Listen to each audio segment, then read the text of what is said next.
कल्पना कीजिए, एक ऐसी दुनिया जहां उम्र केवल एक संख्या हो, जहां यौवन कभी खत्म न हो और जहां जीवन की ऊर्जा प्राचीन ज्ञान में छिपी हो। आज हम इस रहस्य को खोलेंगे, कायाकल्प, जो आयुर्वेद का अद्भुत उपहार है। कायाकल्प, यह सिर्फ एक शब्द नहीं, बल्कि एक वादा है। यह शरीर, मन और आत्मा को फिर से जवां और सशक्त करने का तरीका है। आयुर्वेद के केंद्र में कायाकल्प को स्वास्थ्य का शिखर माना गया है।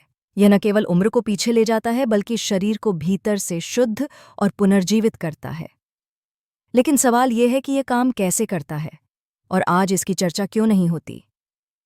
कायाकल्प को समझने के लिए हमें 2000 साल पहले की यात्रा करनी होगी। आयुर्वेद के स्वर्ण युग में, जहां चरक और सुश्रुत जैसे महान ऋषियों ने इस चिकित्सा को विस्तार से लिखा। उनका मानना था कि सच्चा स्वास्थ्य केवल बीमारी की अनुपस्थिति नहीं है, बल्कि ऊर्जा, दीर्घायु और संतुलन की उपस्थिति है। कायाकल्प संस्कृत शब्द काया, शरीर, और कल्प, परिवर्तन से लिया गया है। यह एक ऐसी प्रक्रिया है जो शरीर को विषहरण, डिटॉक्सिफिकेशन, पुनर्निर्माण और पुनर्जीवन के माध्यम से नया जीवन देती है। लेकिन यह प्रक्रिया केवल विषहरण तक सीमित नहीं है। कायाकल्प में आयुर्वेदिक जड़ी बूटियों जैसे आंवला, अश्वगंधा और ब्राह्मी का उपयोग करके शरीर की कोशिकाओं को फिर से ऊर्जा प्रदान की जाती है। अभी भी संदेह है? आइए एक उदाहरण साझा करते हैं। हाल ही में एक अध्ययन में ब्रह्मा रसायन के उपयोग से वृद्ध लोगों ने बेहतर स्मृति, कम थकान और झुर्रियों में कमी देखी। यह केवल कहानियां नहीं हैं, आधुनिक विज्ञान भी इसे मान्यता दे रहा है। कायाकल्प में उपयोग की जाने वाली जड़ी बूटियां एंटीऑक्सीडेंट और एडाप्टोजेंस से भरपूर होती हैं। यह ऑक्सीडेटिव तनाव को कम करती हैं, रोग प्रतिरोधक क्षमता को बढ़ाती हैं और शरीर को नई ऊर्जा देती हैं। तो कायाकल्प किसके लिए है?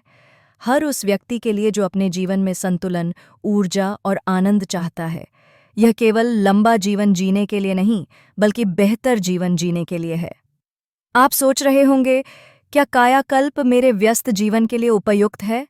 इसका उत्तर है हाँ। यह आपकी दिनचर्या में छोटे छोटे बदलावों से शुरू हो सकता है, जैसे सुबह आंवला का जूस पीना या ध्यान करने के लिए कुछ मिनट निकालना। लेकिन कायाकल्प केवल एक प्राचीन विचार नहीं है, यह एक सुव्यवस्थित और वैज्ञानिक दृष्टिकोण है। आयुर्वेद में इसे 3 मुख्य चरणों में विभाजित किया गया है: शोधन, पुनर्निर्माण और संतुलन। कायाकल्प का पहला चरण है शोधन, शरीर से विषाक्त पदार्थों को बाहर निकालना। इसे पंचकर्म जैसी आयुर्वेदिक प्रक्रियाओं के माध्यम से किया जाता है। इन प्रक्रियाओं में शामिल हैं अभ्यंग, पूरे शरीर की तेल मालिश जो रक्त संचार को बढ़ाती है; स्वेदन, भाप चिकित्सा जो शरीर से टॉक्सिन्स को निकालने में मदद करती है; विरेचन, प्राकृतिक डिटॉक्स उपाय जो आंतरिक शुद्धि को सुनिश्चित करता है। विज्ञान भी इसे समर्थन देता है। एक अध्ययन में पाया गया कि पंचकर्म के बाद शरीर में ऑक्सीडेटिव तनाव 25% तक कम हो जाता है और इम्यून सिस्टम मजबूत हो जाता है। यज्जराव्याधिविनाशनम तद्रसायनम, रसायन वही है जो जरा, बुढ़ापा और व्याधियों को नष्ट करता है। कायाकल्प का दूसरा चरण है पुनर्निर्माण। इसमें रसायन औषधियों का उपयोग किया जाता है, जैसे आंवला, विटामिन सी से भरपूर। यह शरीर की कोशिकाओं को पोषण देता है और उम्र बढ़ने की प्रक्रिया को धीमा करता है। अश्वगंधा, यह न केवल मानसिक तनाव को कम करता है, बल्कि कोशिकाओं की मरम्मत और पुनर्निर्माण में भी सहायक है। ब्राह्मी, मस्तिष्क के लिए एक टॉनिक जो स्मृति और ध्यान केंद्रित करने की क्षमता को बढ़ाती है। 2022 के एक अध्ययन में यह देखा गया कि नियमित रूप से अश्वगंधा का सेवन करने वाले व्यक्तियों में टेलोमेरेज गतिविधि में वृद्धि हुई, जिससे उम्र बढ़ने की प्रक्रिया धीमी हुई।